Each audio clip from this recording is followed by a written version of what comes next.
Well, history was definitely on the line at Knockhill, but question is, will Ash Sutton finally be the most winningest and worthiest British Touring Car Championship driver of all time come Brands Hatch? You may not even need Brands Hatch, mate, for that to happen.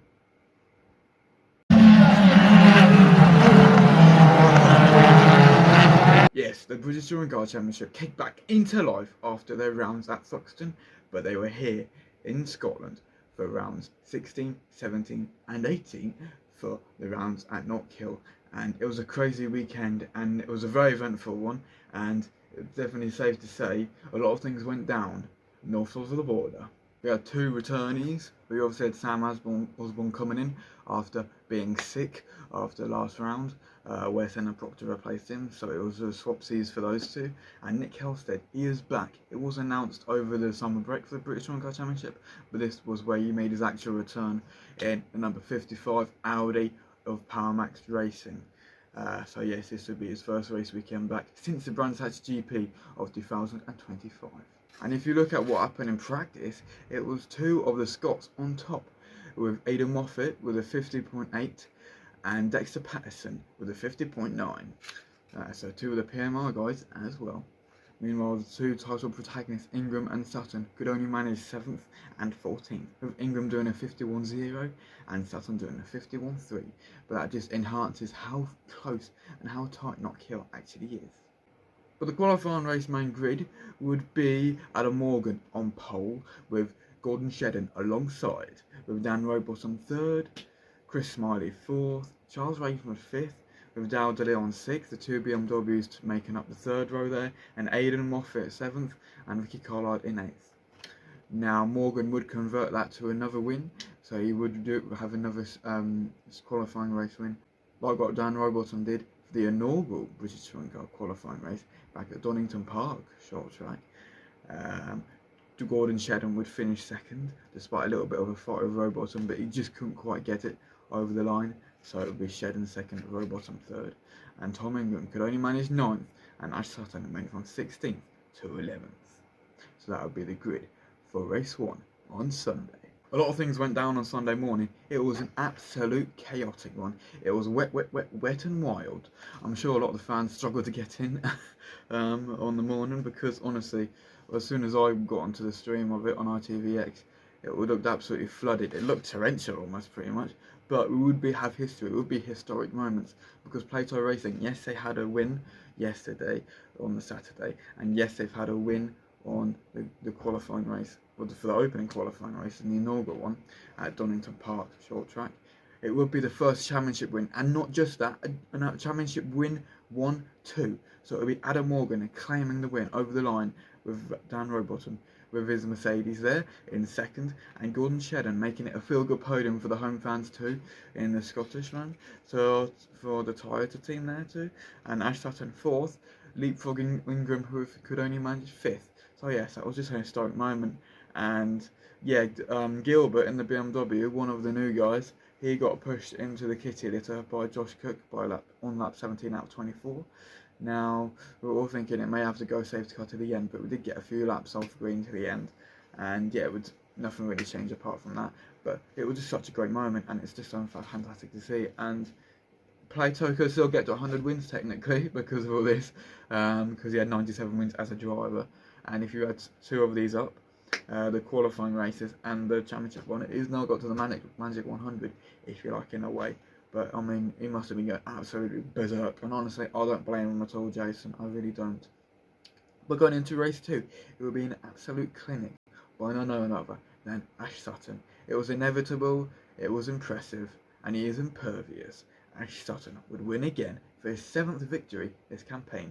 Meanwhile, Dan Rowbottom would finish 2nd once again, not to his teammate this time, and Ricky Collard finishing 3rd in the Hyundai. Moffat would collide into his teammate though, Doble, and would DNF on the opening lap.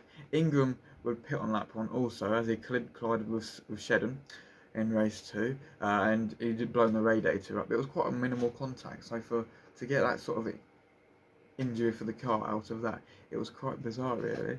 But yeah, he had to DNF, and Halstead spun on lap 8, and Sutton would overtake Rowbottom for the lead on lap 11 and would never really look back.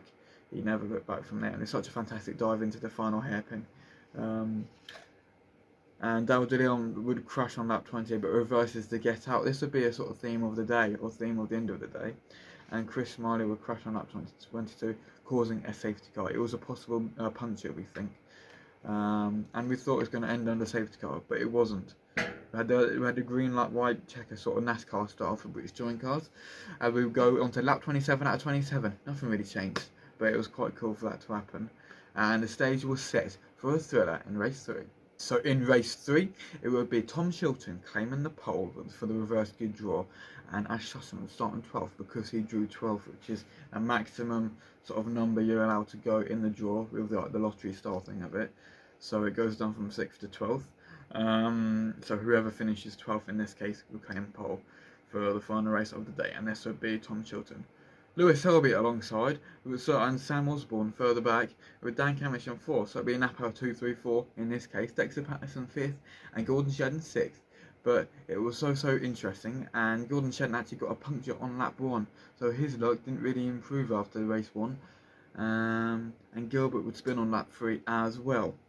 The Napa Fords shuffled around really on the first few laps, as it with the Selby, Osborne and Camish, as they were running 2-3-4 at the time. And Osborne would crash on lap 5 at the third corner after tangling with Dexter Patterson at the third corner, but he would manage to get all the gravel trap similar to Dale de Leon earlier on in the day, and he would manage to get on from there. And then Sutton would have a fight with the PMR Audis and then the restart Hyundais, which he lost to briefly, and then he managed to overtake them too. I mean, that was really weird. I swore there would be something wrong with his car because it seemed like he was just hemorrhaging positions just like that. And for Ash Sutton, that is rare, and in my personal opinion, he is one of the greatest touring car drivers in this championship of all time. So for that to happen, it was really bizarre. Even if it was just a case of boost or being out of position, it looked quite strange. But it was all fine at the end of the day for Ash. And there was a few little things going on like that, but there was nothing really to report apart from that. But it would be Tom Chilton to claim his first actual win of the year, his first proper championship win of the year, with Adam Morgan second. So another Mercedes second.